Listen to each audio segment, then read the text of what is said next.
नमस्कार. तुमचं स्वागत आहे रिडेव्हलपमेंट अनलॉकच्या चौथ्या भागात. आत्तापर्यंत आपण बघितलं की रिडेव्हलपमेंट का करतात, कोण करू शकतं आणि कधी करतात. आता आपण वळूया ॲक्च्युअल प्रोसेसकडे. वैयक्तिक मालकीच्या रिडेव्हलपमेंटची प्रोसेस अर्थातच आपली आपण करावी लागते. मात्र आपल्या हाऊसिंग सोसायटीच्या रिडेव्हलपमेंटची प्रोसेस करायची म्हटलं की सगळेच लोक आले. त्यासाठी काही सोपस्कार करावे लागतात. यातलं पहिलं पाऊल आणि सर्वात महत्त्वाचं पाऊल म्हणजे रिडेव्हलपमेंट करण्याचा निर्णय हा एकत्रितपणे घेणे. त्यासाठी घ्यावी लागते सोसायटीची स्पेशल जनरल मीटिंग. यासाठी सोसायटीची निवडून आलेली आणि कायद्याने तयार झालेली व्यवस्थापन समिती म्हणजेच मॅनेजिंग कमिटी असणं जरुरी आहे.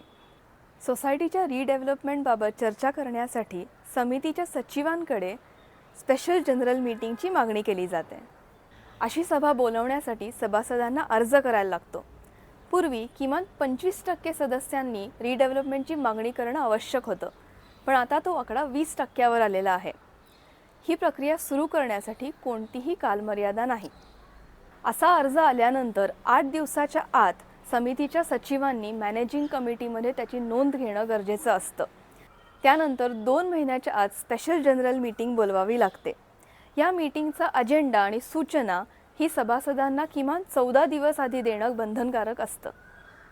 सभेच्या आधी किमान 3 नोंदणीकृत आर्किटेक्ट्स आणि सरकारी पॅनलवरील प्रोजेक्ट मॅनेजमेंट सल्लागार यांच्याकडनं सभासदांनी प्रोजेक्ट रिपोर्ट आणि दरपत्रक घेणं आवश्यक असतं.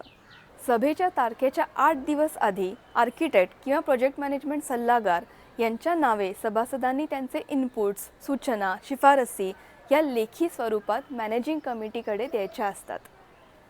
थोडं क्लिष्ट वाटलं तरी ही सगळी माहिती तुम्हाला जर असेल तर या प्रोसेसमधनं जाणं थोडं सोपं जातं आणि तुम्ही एक जागरूक सभासद होता.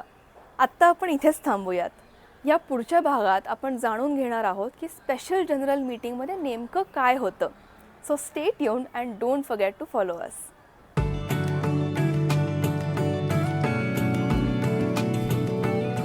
कोटी भास्कर डेव्हलपर्स, आम्ही मनात घर करतो.